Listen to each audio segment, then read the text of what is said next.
real estate teams out of the McLean, Virginia office, which is right outside of Washington, D.C. So I'm in the state of Virginia. And I was super passionate about the operations role. And I have transitioned over the past 5 years, started my company 5 years ago, and replaced myself full-time by hiring a couple of people several years ago. And so this is my passion, and we're just going to dive right in. And I am going to share my screen. Give me a second here. And let's see. Can you guys all see the screen now? If you guys can type in the chat box so I know you're with me, that would be awesome. All right, thank you, Jen. There's always somebody that starts us off. Good. Okay, so when you see this symbol, I want you guys to participate. We have actually a fairly small group today. I'm normally presenting to like 150 people at a time. So I'm super excited because we can do a little bit more interaction with a smaller group. So when you see the little chat box, I want you guys to type into the chat box. So the first question I'm going to ask you is, just so I have a sense of who you are on the call, type in Ops Boss, Agent, or Other. I know, Debbie, you're all of the above. But if you would type in what your role is, so I just have kind of a general idea of who I have on the call.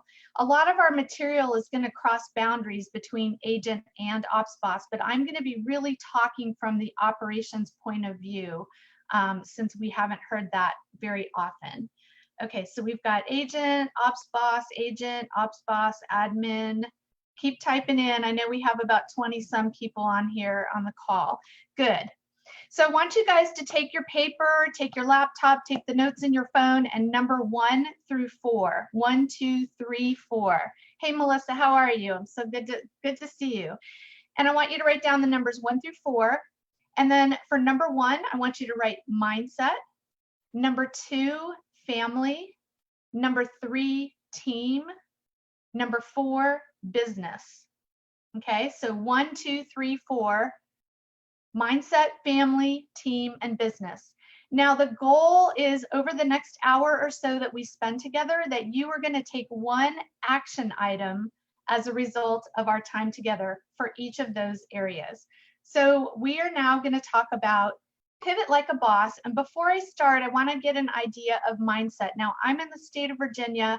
I coach people all over the country, and I'm having a hard time keeping up with what state is shelter at home, what state is essential, all of that stuff. I've got people in a variety of situations. Would you guys type into the box, give me an idea of where your mindset is. Are you feeling stress? Are you feeling anxiety? Is everything great where you are? So type a Y if you're feeling any kind of stress. If you're stressed off the charts, maybe you're working at home and you've got little kids and you're trying to figure out how to make it all work, you might type a Y with multiple exclamation points on it. So let me hear where your mindset is first. And that's the first thing that we're going to talk about. Finally getting over the anxiety hump, but a bit overwhelmed, lots of stuff going on. Yeah, we're pivoting, we're changing everything we do. Some days are great, some days are lost. That's very real, Tracy. Thank you for sharing that. I think we're all kind of feeling that, right? Every day is a new day. 6-month-old, bless your heart, Cassie. I love that.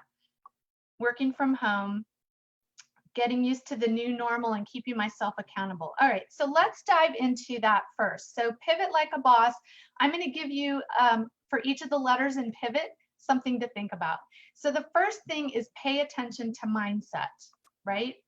So the reason why I asked you to number your page 1 through 4 is because I have a personal mantra, and my personal mantra is action cures anxiety. So I want to make sure that you take one action item in each of those areas and move forward today, because that's going to really help your anxiety. So before we dive into this, I want to share, and I'll send this out following the call, or I'll post it maybe in your group. If you haven't seen it, there's a fabulous article in Harvard Business Review on the stages of grief, and I'll share the link later. But basically, what I'm finding as I'm coaching teams across the country is that I'm seeing people in all different stages. You might be in denial, you might be angry. You might be angry at the mayor of Las Vegas, for example. You might be in bargaining mode. You might be in sadness mode. Like some days, like you're just overwhelmed that life is never going to be the same again. You may be in acceptance mode. You may be high D like me. I'm 99% D, and I kind of moved through all those phases really fast. And the power actually lies in acceptance. Now, what I want everyone to realize is we all go through those stages of grief at different times in different order. Sometimes you even repeat them. Today I might be in acceptance and tomorrow I might be in sadness. And this is not just for you and for your agent, but it's also for the people on your team and also your buyers and sellers. They may be in situations where they thought they were moving into this brand new house and the next thing they know, they lost their job. So the time that we're in now, I'm calling, is a time of compassion. We need to be in great compassion for one another. Our world has changed, our normalcy has changed. We may have economic difficulties we're dealing with. We're less connected and feeling less connected. We're not hugging each other. You know, Mo says we need 7 hugs a day so that we're not weird. So this is a time of great compassion. One of the questions that I've found to be really powerful during this time is asking people, how do you honestly feel? So instead of just saying, how are you doing or how are you feeling? How do you honestly feel? You'll get a different answer from your buyers and your sellers and the people on your team when you add that extra word in. Now, I'm wondering how many of you have hit the wall. When you run into a wall, boom, you smack and you fall down. Have any of you hit that wall? You guys can type into the chat room for me. And so we have a choice. What I'm observing across the country is that people are running into a wall and then they're falling down and they're getting back up, and there's a realization that I have to switch from sprint to marathon, and then they're running into the wall again. Now, the secret is if you know the wall is coming, you can turn that wall into a stepping stone. And that's what I want to talk about a little bit today. So an ops boss doesn't just notice mindset. An ops boss proactively will create the environment around them, first for themselves, then for their team, so that you can move from surviving to thriving. So how do you do that? So first of all, we're going to start with you. I'll give you a bunch of ideas here on the screen. Quiet time, affirmations. Some people are doing a new vision board for what my goals are. Your goals may have changed during this time of quarantine. Are you guys still in shelter at home, shelter in place in Vegas? If somebody would type in. Yes. Okay, awesome. My state is in shelter in place till June 10th. Can you believe it? Holy cow. Okay, Lisa in New Mexico. We've got multiple states here. So what we know is as an ops boss during this time, we need to be problem solvers. We need to be the voice of reason. We need to be really calm. And in order to do that, we need to have that time for ourselves. If you've never done affirmations before, I would suggest that now is a great time to start. There's an app that I love called Think Up, T-H-I-N-K, Up, U-P, Think Up. You can download that, it's free, super awesome for affirmations. And if you've never done affirmations before, look on our blog at opsbosscoaching.com. And last year I did a video of myself actually doing my affirmations. So the cool thing about the app is it will give you ideas for things that you can say. Maybe you don't know what affirmations you should say, or you need some ideas. It's got resources for health, relationships, money, business, family, anything you can think of. It's really cool. Health and fitness becomes really important, and having a new schedule is becoming really important. So right now, if you are working from home, you may have children in school trying to do distance learning from home. All of a sudden, your whole schedule has changed. So what I would say is wipe your time blocking schedule and start fresh. And start fresh with your 20%. So we know Pareto's law, 20% of our activities give us 80% of our results. So start with that and time block that and go from there. This is not a snow day. So I know you don't have snow in Vegas. I don't think you do, not very often. But where I am on a snow day, we get 2 inches of snow and the school's closed and everybody's like, oh, it's a free day. And what I'm seeing around the country is a lot of people are kind of letting down at the same time as we need to be rising up. So my saying is, this is not a snow day, this is a go day. Now we have a lot of uncertainty right now, and the way that you can create a little bit of certainty is to create some consistency, and that's going to start with your schedule, and it's going to start with your quiet time and your affirmations and your own mindset. Now we want to move on to team. So how do we pay attention to mindset with our team? I want to remind you, you've got 2 teams. We've got our home team and our work team. And right now that's kind of all jumbled together. So we want to make sure that you have family buy-in. Do you need to have a family meeting with your kids? Do you need to have a family meeting with your significant other and say, hey, this is my time and this is your time. I'll protect your 20% time working from home and you protect my 20% time working from home. And you remember at Keller Williams, we're God, family, business. So make sure you're blocking your schedule for God, family, business. Next, I've got this picture of this fast race car, and I want to talk a little bit about disc profiles. So right now, as we're going into pivot mode, and agents who are on the call, you tell me if I'm kind of in your head a little bit. Right now, we're feeling the need to speed up. We own the business. We're feeling a little bit stressed. We want to make sure that we're not only just keeping up, but is this a time of opportunity? We have all these new ideas for how we're doing business, and now we're going to do virtual listing appointments and all this stuff. And ops bosses are typically the opposite behavioral profile, right? So a lot of our operations staff, whether you're a transaction coordinator or an EA, are often SC personalities on the behavioral profile. So during this time, pivoting like a boss for an operations person means we need to accelerate our speed, right? Typically, we are empire protectors and we're moving slowly, making sure we have everything done properly and detail oriented. We now need to speed up and really kind of parallel the speed of our agent or our team owner. Now, agents, do I have any high Ds on the call? Let me hear you in the chat box. So are you the driver type A personality that likes to move really fast? I will tell you during this time, pivoting like a boss means that you need to dilute your D a little bit, right? Because our SC personalities are feeling a little bit stressed. Our clients, our sellers, our buyers are feeling a little bit stressed. They're worried about people coming in their house and are they going to get sick and all this stuff. So we need to dilute our D a little bit. Now, how else can we work on our mindset? Hopefully you guys are reading Shift. If you haven't read Shift, we want to be reading Shift together. Agent and operations people, read that together.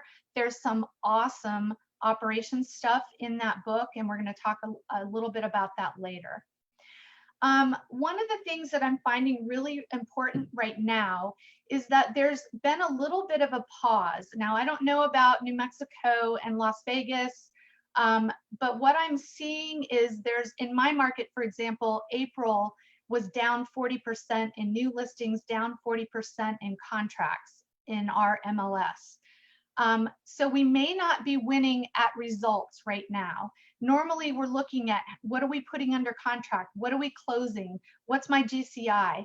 What we need to do now is focus on our leading activities.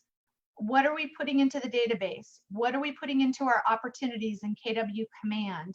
How many appointments are we having? How many contacts are we making?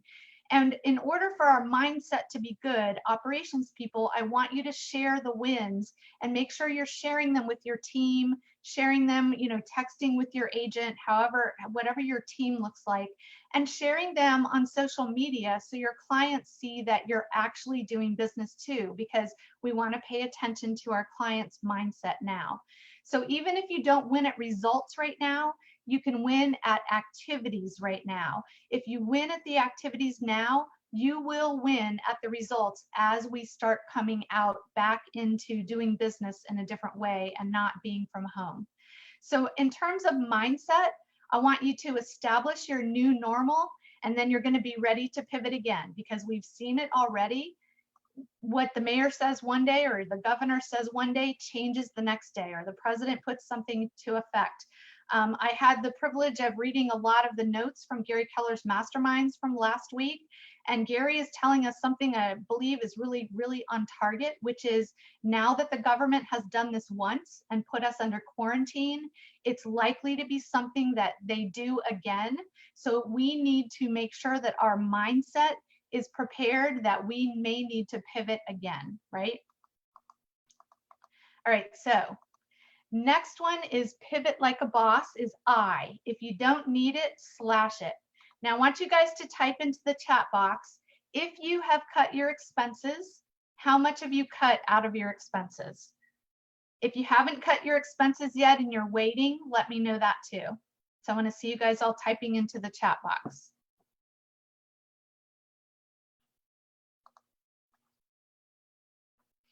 Anybody cutting expenses?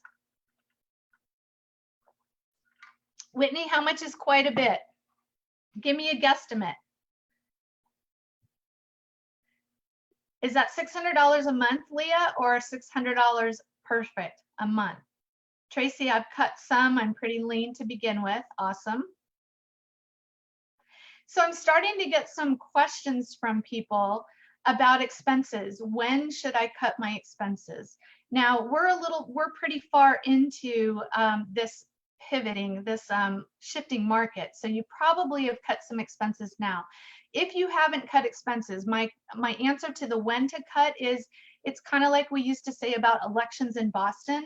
They used to say vote early and often. So I want you to cut expenses early and often, and then add the word deep. I want you to cut early, often, and deep. And the next question I usually get is, what should I cut? So we put up a blog post. You can look on our website, and it'll give you a whole bunch of ideas, both for personal and for business, on what to cut. And then the next question I get is there anything I should not cut, right? So I want to give you, a couple weeks ago on one of Gary's lives, he gave us a couple of great quotes, and I wanted to share those with you. So one was, get brutal on expenses, learn to live on less now, protect your staff and your people, but cut anything else you can. And then he also said, don't cut on education. Don't be foolish. It's just the opposite. You lean in and double down on education right now. And coaching, the last thing in the world you want to cut is your accountability lifeline. So those are the three things we don't want to cut. Those are the last things, would be your people, education, and coaching. Now, I'm going to encourage you to go back and do this again. Because the first time you cut, you may have been a little bit in shock, like, I don't know if I can live without this. But once you start living without some of these items, you'll be able to go deeper to another level. And this is just good business sense, regardless of being in a shift or not. We really want to make sure that every dollar is paying us back. So I would encourage you to go line item by line item on your credit card statements and on your bank statements. Don't just look at your profit and loss statement, because those are general categories and you may miss some expenses. You're going to ask yourself the same question you ask your kids, right? If you have kids, how many times do you go to the store and your son or your daughter is like, oh, mommy, I want to get this, I need this, I need this. And you're like, you know, Johnny, is that really something you need or something you want? You're going to ask yourself the same question. If I cut the expense, will my income go down? If your income's going to go down because you're cutting the expense, don't cut the expense, because it's producing a great return, right? So we want to be clear about that. Is there anything you can remargin, defer, reduce, negotiate? I can tell you, I've had a ton of people call any service provider you have. Almost every single one of them will reduce or defer your bill. Ideally, you'd rather have them reduce it. Operations people on the call, if you feel uncomfortable making these calls for your agent, here's the script I want you to use. Hi, hi Brivity, my Rainmaker asked me to call you. He asked me to cut our CRM, our marketing, our whatever the expenses, because we have KW Command now. What can you do to help me stay with you? So there may be something that they can do to help you stay because they don't want to lose your business. And that includes your personal things too. That includes your cell phone, that includes your cable, whatever the things you have. Call and get them to negotiate. And I want you guys to do this personally as well as in the business. One of my coaching clients went through this exercise and she did it twice, a week apart. And after the second week, she had cut out $37,000 a year. And this is an operations and EA who just works for two, husband and wife. So this is not a large team, but they were able to cut $37,000 out of their expenses. She basically just saved her almost her entire salary for the year. So I want to give you a next level of how do you take, if you don't need it, slash it to the next level. And this is by being an ops boss. You do this by doing it with an objective party who can ask the hard questions. So agents on the call, I would encourage you to ask your operations person to sit down with you, show them your bank statements, show them your credit card statements. And I know that feels sometimes a little bit uncomfortable, but I guarantee you they will ask really good questions and help you find ways to cut it. And agents, I would also encourage you to ask your operations people to bring in their bank statements and their credit card bills and help them become more fiscally responsible too. It's a win-win for everybody. Now, the V in Pivot Like a Boss is very high touch. So here's what I learned in the last shift. Now, I'm old, so I've been through lots of shifts. I was in the mortgage business in the 80s. And I've been in real estate since the 90s, so I've been through a million shifts. The first one is what I call under, over, which is under promise, over deliver, and over communicate. So we want to tweak our systems during this time to add more layers of communication, right? Whether that's systems with our team, between one another, or with our buyers and sellers. We want to add communication. And then what should our communication be like? It should be what I call PSPS. You know, when you write a letter and you write PS at the bottom, well, we're going to do PSPS. So the first one is we want our communication to be proactive. We want to tell people what they need to know before they need to know it. We're going to tell them what we're going to do, then we're going to do it, and then we're going to tell them what we did, right? Second one is set expectations. So we want to prepare sellers for price changes. For example, if we start seeing that the market is changing and homes are staying on the market longer. Now in my area, we're not, we're seeing the reverse. We want to, if you're still seeing a massive seller's market and you're in low inventory, prepare your buyers that sellers may not do repairs on home inspections. They may say, we'll put it back on the market. You want to prepare your buyers that lenders may be looking for extra documentation now. Lenders might call you at the last minute. So if you've prepared your buyer to expect that, they're not going to be upset. If they get a call a week before closing asking for a whole bunch of paperwork and you have not prepared them, they're going to be anxious. And that's the last thing we want in a market like we're in right now. So set the expectations. And then we want to provide reassurance, right? So admin, we want to do the thing that we're really good at, which is holding people's hands, reassuring them, letting them know it's going to be okay. We're here to give people perspective, right? So they're buying and selling a house, doing something that they don't do very often. And we're doing this all the time. So we're going to say things like, gosh, you know what? I know this feels really unusual to you, but in our last 10 transactions, the same thing happened and it worked out. And we're going to be here, right here with you, walking every step of the way. So that's the kind of reassurance we want to provide. And then we want it to be simple. If you're like me, I don't know if you're like me, but I'm getting a million emails from every hotel, every airline I use, every store I shop out online, telling me what they're doing about COVID-19. And I'm just hitting delete because it's like too many emails. So we want our communication to be simple so that people get the message. Right now, clarity is king. So let's talk about some examples of that. One example would be to create systems so that sellers are asking you for price changes instead of you asking them for price changes. We did that, my team in the last shift, we started losing listings because things were on the market longer than we thought and the market changed really quickly. So we started over communicating, telling them what we would communicate and then communicating even more often than what we told them. It could also look like adding motivation questions to your buyer and seller information forms. So in your buyer consult and in your listing consultation, you're probably asking why people are moving, right? You're finding out what their motivation is.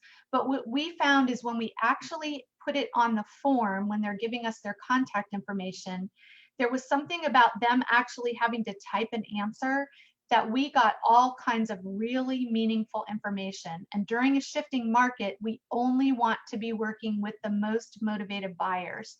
So we found out things like people would tell us, you know, what's the lowest that you would accept for your house? Maybe they were listing at, I'm in a high price point area, so maybe they were listing it at 900,000, and they would write, well, we can't sell it for less than 800. We never would have known that because they wouldn't have said that in the listing presentation. They weren't necessarily there, but when they filled out the form, they told us that. Another thing where high touch comes in is finding out what's happening with your lenders and your title companies. Things are changing on a daily basis. So for example, recently the credit scores changed that FHA would accept on an FHA loan. So set up a daily boomerang email to your lenders and your title company and just say what's changed since yesterday, if anything, and then share that with your team. Now, high touch also includes your team, right? So what is your new cadence of communication? I think by this point, I'm guessing you guys have kind of worked that out. But I would say is your team needs to know that they're being led through the shift, not dragged through the shift. And this is a great time to work on relationships, work on those one-on-one relationships. Pick up the phone and call people. Operations people, pick up the phone and say, how can I help you today? How can I support you today? Is there anything else that I can do for you? And then agents, I would say, if you're leading a team, we want to rally your team around a vision that's not about you. So what is the vision that you're casting as the leader of the team? So if you need some ideas for that, I have a podcast called The Leader Equation that I do, and we have team owners and their directors of operations on. And I had Via Williams on probably about 3 weeks ago. And she leads Ben Kinney Brokerages in Washington State, about 1,300 agents. And she talked about the vision that they're working with. And every communication and decision should flow from that. So the example that she gave us was a 3-point thing. One was health and safety. So that's health and safety of the team, health and safety of our buyers and sellers. Number 2 was productivity, meaning how can we make sure that people are still doing business and making money and getting paid? And operations people, we can help with that. And then the third thing is growth. Are we still growing? Are we still lead generating? Are we still working on our retention systems? One way to kind of figure out what's happening on your team is set up a weekly survey that just goes out from SurveyMonkey once a week.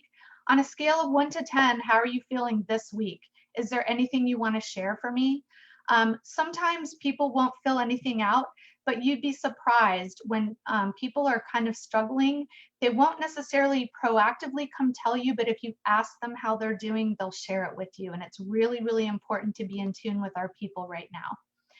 And I think we already talked about this. So what can you do to work on your one-on-one relationships on your team? Are you systemized about it? Do you have it programmed into your CRM to actually make a call once a week to everybody on your team? One of the things that I found really helpful over time is to pull out the behavioral profile information I have on my team, whether that's a DISC profile, a KPA, 5 love languages, any of the tests that you may have taken as a team, and reread those, because that'll help you with your communication with people. If you haven't done those tests, now is a great time also to do some of those assessments and just learn how to communicate better. Okay, so one thing, it's more important now than ever to work on the right things, to be not just efficient, but to be effective. So I want you guys to type into the chat box. Whoops, did I go back? Hold on. I think I missed a screen, maybe not. Well, before we do that, let's talk about your 20%, right? So right now, especially those of you, some of you said you had kids, somebody said a 6-month-old. It's a struggle if you've got kids at home, or maybe you have multiple people at home. Your 80-20 rule is really, really going to come into play right now. So the 80-20 rule is 20% of your activities give 80% of your results. Right now, during a shifting market, everything is on the table for redefining. So I would say now is a great time, operations people, to really get clarity on what is my role on the team, what is my 20%, and how do I measure success in the role. So for example, it may be that I'm an EA and I have 5 things. I do marketing and listings and contract to close, and I set up our systems and I do our client events. What's the most important thing of that? And I would say of that example, it could be contract to close. How do I measure success in the role? Well, I measure success by referrals and reviews. So refocus on that and figure out what that is. Right now with kids at home and all of the distractions we have, it may be that all you can get done is your 20%. And if you get your 20% done and you're clear on what your 20% is, that's still a win in today's world. And I would say let's give each other a little bit of grace, right? So I have, for example, one of my coaching clients has a 3-year-old and a 17-month at home. So 2 kids under the age of 3. You can't just stick them in front of a computer for 3 hours, and her husband's in construction and still going to work every day. So she's focused on making sure her 20% gets done. She has a little bit of grace and she'll figure out the rest. So I want you guys to type into the chat box now, has your one thing changed? Do you think your one thing has changed or not? Give me a yes or a no.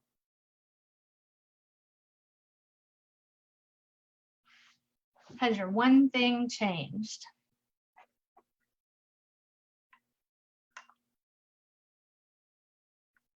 So far we have a few yeses. Where are the rest of you? So we have a few yeses, we have a no. So let's talk about your one thing.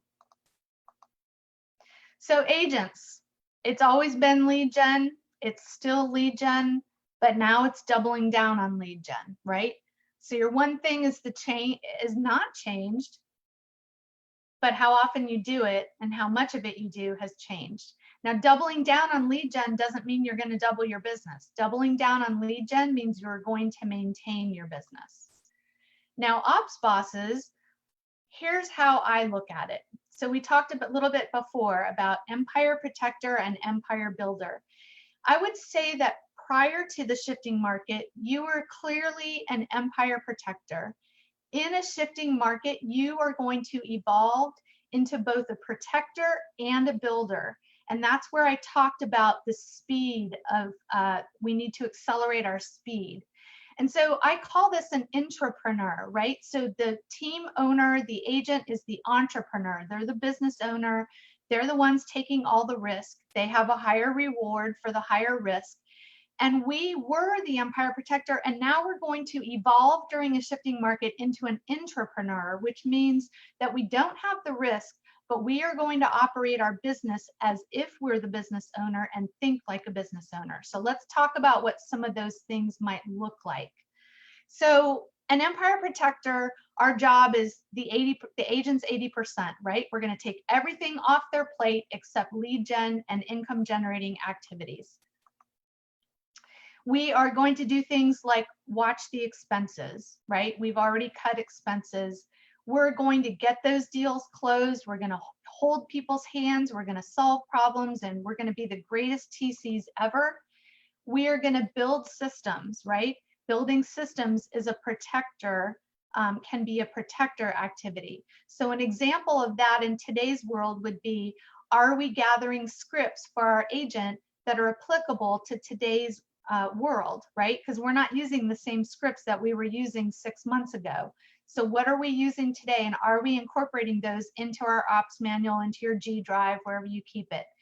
Empire protecting is tracking numbers, right? So are we tracking numbers for our team?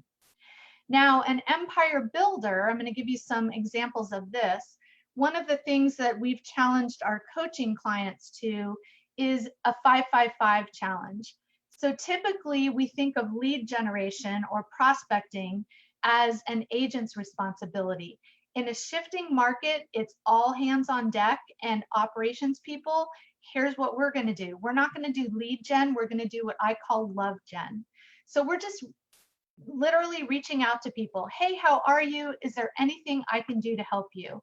How are you doing with the shelter at home? How are you doing with kids in school? Whatever the question is, you're going to call your sphere, your family, your past clients, all of the people that you know, and just ask them that super simple question. And you're going to do this every day, 5 phone calls, 5 text messages, and 5 Facebook private messages. Now, there's no cheating. There's no slide dial. You can't do slide dial through your database. I want you to actually pick up the phone and call people. And text messages, I actually want you to text them. I don't want you to email them, because like we said, everybody's getting so many emails. And then you can Facebook private message them, or on Instagram direct message them. Now, why are you going to do this? First of all, because you care and you really want to know how people are doing. Now, I know this sounds silly, but I'm doing the same thing. I'm on the board of directors for the National Association of Real Estate Support Professionals. And one of the things we're doing as the board is reaching out to our members to just see how they're doing. And I thought, gosh, I'm a little late on the draw. It's May. We've been going through this already for a couple months. But I did my 5 yesterday, and 3 messages came back already today from people. I can't believe you actually reached out to me. Thank you so much for thinking of me. That really means a lot. And then we got into some great conversations. So you're doing it because you care. Number 2, I'm also seeing around the country that some agents are struggling through this period, and they're not doubling down on lead gen. So operations people, I want you to lead up. I want you to set the example, all hands on deck. It's an uncomfortable time, and we're going to lean into the uncomfortable. And as you lean into the uncomfortable, you'll set the example, and your agent's going to lean into the uncomfortable. And then I also want you to be set up for income later this year, right? So if you're licensed, you can get referral fees. If you're not licensed, you can get bonuses. So what you're doing now to nurture is going to set you up for income later this year. So maybe you're getting paid bonuses per file, or some kind of profit share from your team. And maybe the production's not there yet that you had anticipated. So you can help generate production for later in the year by doing the 5-5-5 challenge.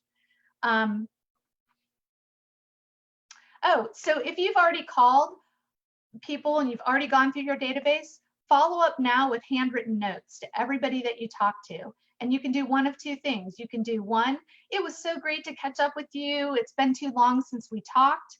So glad to, spend time with you. Or I reached out to you 2 weeks ago and I missed you. I hope you're really doing well. You can do something simple. You can get, I think it's Yogi brand tea bags, where it's for Serenity, and just stick a tea bag in every envelope that you mail a thank you note to.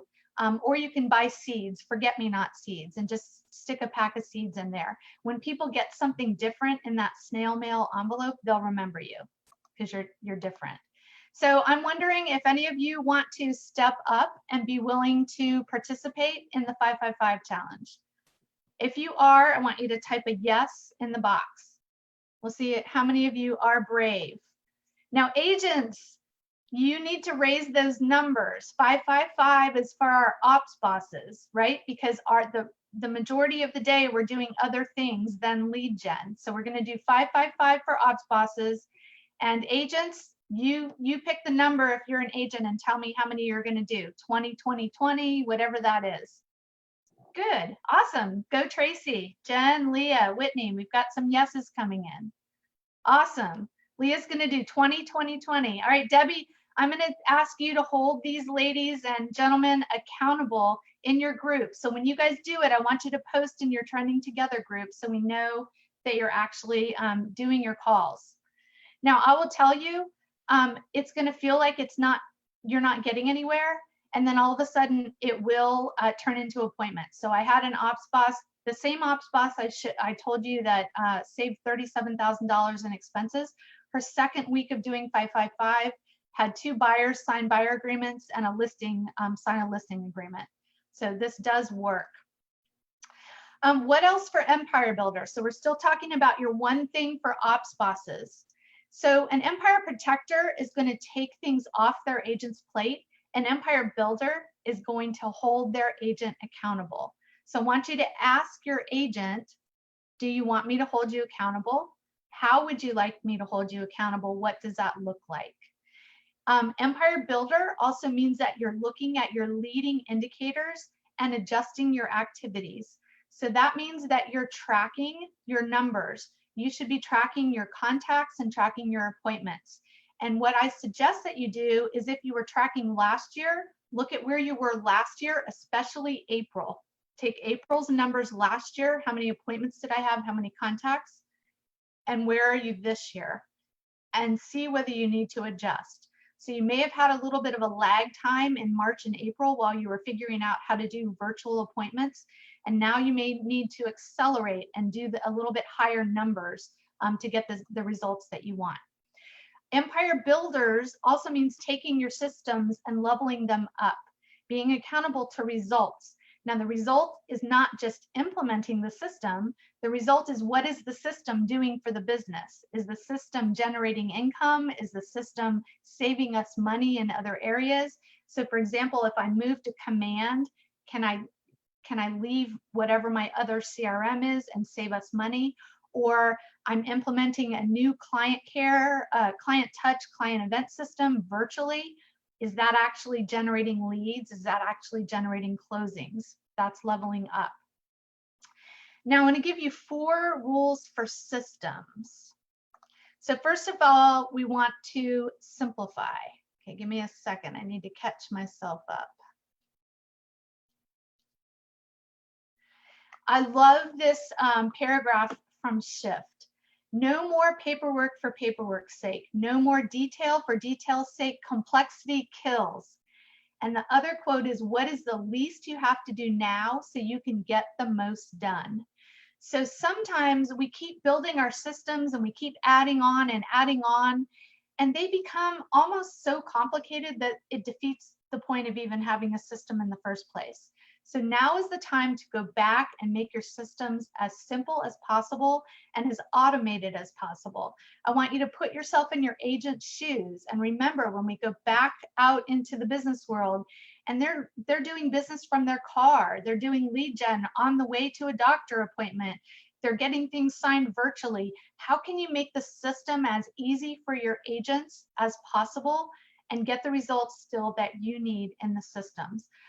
If you go to our blog, we put up a couple weeks ago some posts about JotForms. JotForms is an awesome way to automate the handover of listings, the handover of contracts, so that you get the information you need and it's easy on the agent. So that's rule number 1. Rule number 2 is high tech and high touch. We want our systems to be high tech, automated, and we want them to be high touch, so people felt seen and heard and cared for. And that's internally, the people on our team, and externally, our buyers and sellers. And then we want to make sure our systems are providing value, that they're not just a system for the sake of having a system.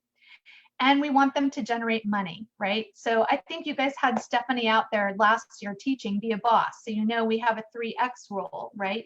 That you should generate 3 times your salary and gross commission income to your agent. by the use of systems. So for example, are you doing virtual open houses right now? If you are, is your system one that's actually capturing leads? Or are you just doing a bunch of open houses that look great on Facebook, but you have no idea whether people are watching them, whether people are actually thinking about buying and selling? What does your database look like when you're capturing those leads? Is everybody going into the database, and is there a next action next to every single person, right? I always tell my clients, we know every single person that we know is buying or selling sometime.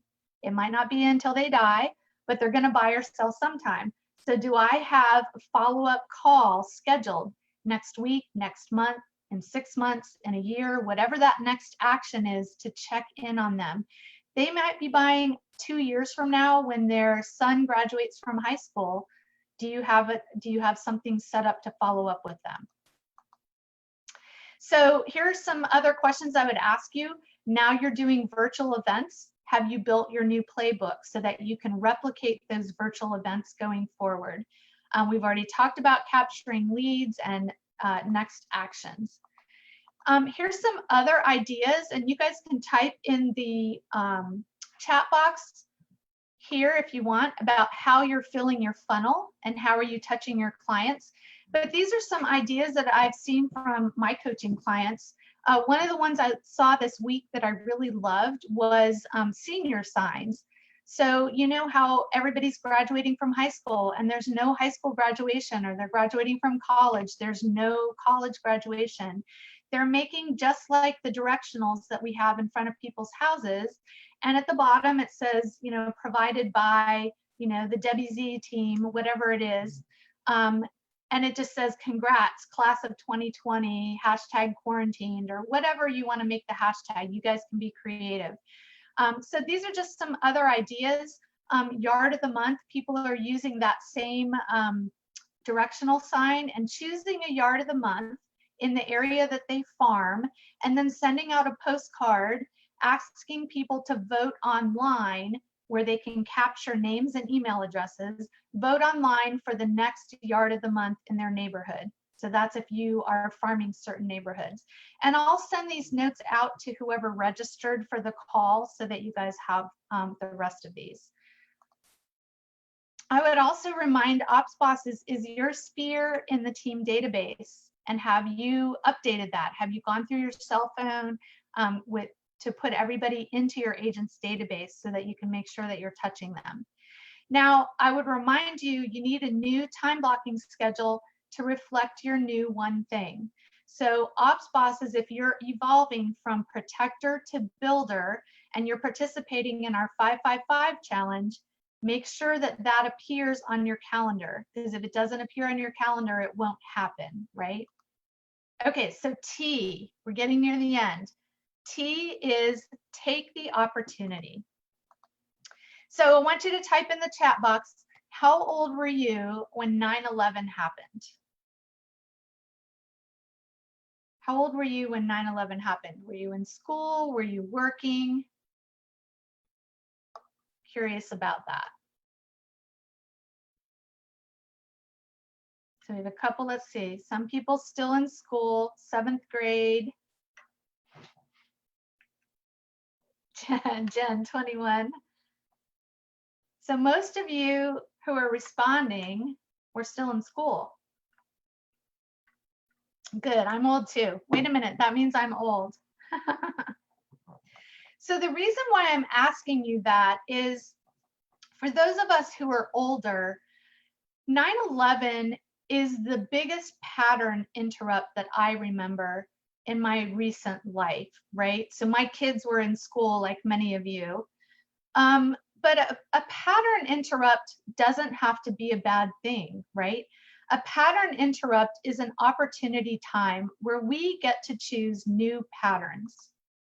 This is the time that you get to decide, who have I always wanted to be? Who do I know I can be? And you can work on those things during this time, right? We talk about, at Keller Williams, we talk about be, do, have. I like to say be, do, have, give, right? And you notice there's an order to those: be, do, have, give. The very first one is be. Be comes first. Now, what I'm seeing is many people right now are focusing on what they can't do. They're like, I can't go out to eat. I can't get my nails done. I can't get my lashes done. As you see, I can't get my hair done. So they're focusing on what they can't do, or they're focusing on what they're going to do when we end this, when we come out of, shelter at home, when we come out of quarantine. They're very focused on the do part. I would challenge you all to focus on the be part, because you can work on the be now. You can focus on who you want to be. So if it's December 31st, and I look back and I think, dang, we had a great year. This is the year I've always wanted to have. Who do you need to be so that you can say that at the end of the year? Not what do you need to do, but who do you need to be? So take the opportunity, be purposeful. So I would say, how do you do that? Number one is education. So you're here today. That's an awesome step. I would encourage you to stop the FOMO. We all have this FOMO now with all the different Zoom calls going on, and we're afraid to miss out. So I literally am seeing people fill their entire schedule with education. We don't want to do that because we need to be in action mode right now, right? So I want you to filter your choices through your goals and through your values. What are your goals for the year? What are the things that you value? Use that as a filter, and now choose which things I'm going to purposefully participate in for education. Second thing is habits. So what are your habits? In order to be that person on December 31st, what habits do I maybe need that I don't have now? Do I maybe need a morning routine? Do I need to actually get up and work out in the morning before? Or am I sitting around in my yoga pants knowing, oh, I'm just hanging around at home all day because it's quarantine time? This is the time to start practicing the things that we need. That might be a morning routine. It might be an evening routine. It might be time blocking. It might be the mindset things that we talked about, affirmations. It might be working on your health. One of my coaches, the one who's going to be out there in August, you guys are not going to recognize Stephanie. If those of you who were in the class last year, Stephanie has lost 65 pounds since the end of last year. So you're not going to recognize her. She has completely changed her habits and being who she's going to be. She's coming now. You can imagine when you're losing that much weight, it's not about the weight. It's about the mindset. It's about the habits. It's about the routine. So what are the habits that you can work on now to be the person you want to be? And then lastly, I would say creativity. So do you have time blocked white space in your schedule for creativity, for journaling, for flipping through Instagram, for reading Harvard Business Review, whatever creativity looks like for you, for trying new things? Be very purposeful. In order to be the person you're going to be, you have to create some new patterns in your brain, right? So here's a simple thing. When you guys go back to the office, and I don't know when that's going to be for you guys. I still have another month in my state, but I'm hoping it'll be sooner. When you go back to the office, one really simple thing you can do is, instead of driving the way you go on autopilot, drive a different way every single day. Drive on different streets. When you go outside walking, walk a different direction every day and see what you notice. It's going to create new brain patterns so that you can be more creative. So I want you to be purposeful about taking the opportunity to be the person that you always wanted to be. So here are the 5 things we talked about, right? P is pay attention to mindset. I, if you don't need it, slash it, and you want to bring in your ops boss to help you do that. V is very high touch. O is one thing. So agents, you still have the same one thing, just times 2. And ops bosses, we're going to move from protector to builder. T is take the opportunity. Now I want you to remember at the beginning, we said mindset, family, team, and business. I want you to choose one thing for each of those areas that you're going to implement. And I want you guys to type in the chat box, because there's something about actually committing out loud to your action item. And remember, we talked about action cures anxiety. And a lot of you said you're feeling a lot of stress right now. So let's choose one thing, and I want to hear some of the things. It could be that you're going to implement the 555 Love Gen Challenge. It could be I'm going to start affirmations. It could be I'm going to document my playbook for virtual client events. So what are the things that you're going to actually implement? I want to see some of those in the chat box.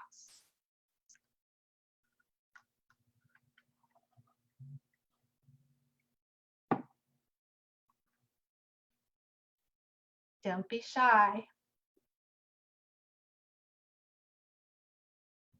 Hold agents accountable on lead follow-up. Love it. Daily email to lenders. Definitely love Jen. I will tell you guys, I love, Sarah, I love that you said that. That's more important now than it ever was. I actually have multiple teams that I coach that April closings and what they have pending are the highest numbers they've ever had. And that's because they got really real about their lead gen. Love that. Going to review the session with our admins. Awesome. Now, do you guys have, before we wrap up, I didn't really give you much chance for questions. So I don't know if you, I'm going to take it back off the screen share, and maybe Sabrina or whoever's running this can unmute people in case people have questions, and let's do questions. While you're doing that, I want to remind you that Stephanie will be there August 14th with our brand new class. If you have not signed up, you want to sign up. It's Be a Boss 2.0 Systems Are Sexy. She's super excited about it. It's going to be very hands-on. And then I want to remind you also about the Ops Boss Leader Retreat, which is only for operations leader and that will be in the DC area in October. And here's where you can find us. And I'm going to unshare my screen and see if anybody has questions, comments, ahas. If you guys want to just chime in, unmute yourself. I'm guessing you can unmute yourself. And I'd love to hear from you. Debbie, you're probably zoomed out. There's been a lot.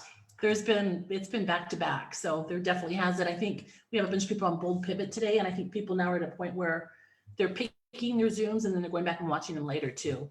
Yes, 100%. Yeah. I thought I thought it was golden. I thought it was I was getting goosebumps about the team and just some really great stuff. So thank you for sharing. Very purposeful. My pleasure. My pleasure. It's all about the action now, right? So it's just one thing. I think we're getting so involved in the education that we're missing the action piece. But I forget the quote, leaders are not known for their ideas. Leaders are known because of their action. So what are the action items that we're taking? Everybody's too shy. See, this is how operations goes. All the ops people are quietly hiding behind their video cameras. If you guys have questions or you want to chat about anything, please reach out to me. We're here to support you guys. Thank you, Lee. I appreciate that. And thank you for having me, Debbie. We're really excited. Hopefully you guys will be back open in August and Steph will be out there. And you know what I'll do is I'll post the link to that class below this. I think we're live in Facebook, and I think we'll get shared into a bunch of different groups. Awesome. So I'll put that link in there too, so we can get, how did she lose 60 pounds? That's really fabulous. Well, how do you do anything? Accountability, right? 10% comes from knowing your goal, 10% comes from having a plan, and 80% of your success comes from accountability. So she has a health coach that she works with, and I don't know all the details of what she's done, but it's been an incredible journey.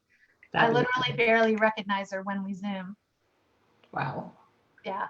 So it's going to be fun. The class is going to be awesome. So the class will be any kind of ops people, anybody who builds systems, Agents who don't have assistants, so basically you are your own assistant, can come. And then any agents who are maybe expansion teams or want to make sure that their hub is really dialed in, she's going to give you some systems you can plug and play. But more importantly, she's going to teach everybody how to build systems. There's 5 steps to how to actually build a system so that you're not rebuilding systems. So you're welcome, Leah. I'm a 99% D2, so I tend to go a little bit fast. So if I went too fast for ops people, reach out to me. I think we've got a question here too. What is the best way for admin to hold agents accountable with lead follow-up? So I would, first of all, you need to have the buy-in of the agent. Do they want to be held accountable? So I would ask the agent, do you want to be held accountable? Second question is, how would you like to be held accountable? What does that look like? I would love, it needs to be systemized and easy, right? And then you need to think, are you just an admin with an agent, or are you a team with 5 or 10 people? So it's going to depend, right? It needs to be scalable for everybody. I would say as easy as possible, something they just put on their phone and type numbers in at the end of lead gen. And then you need to ask them what happens if you're not accountable. You can set up systems. It can be money. Usually money works. And then Melissa had a question too. What does a price reduction system look like? So our price reduction system was, our goal was to set the standard at the listing appointment of how we were going to communicate and what we were going to communicate. And then we provided more and more frequency on the communication. So for example, if we said we're going to provide you a CMA every 2 weeks, we would provide it once a week. If we said we're going to call you every Friday, we would call twice a week. And we made sure to communicate by all the different methods, whether that's email, snail mail, text, pop by, which you can't really do right now, but we would do all of those and re-communicate the same information. We provided statistics. We thought about all the DISC profiles. What do the different DISC profiles need to make a decision? Do I need a lot of facts because I'm an engineer type? Do I just need the bottom line because I'm a high D? Do I need my handheld because I'm an S? And provide all those information based on what type we had, so that the seller would call us and say, you know what? And we would have a letter, an email that would have, you know, here's all your information. Here's all the advertising we did. Here's the CMA, put it all in there and make it really obvious that the next step is for them to pick up the phone and call and ask for a price change.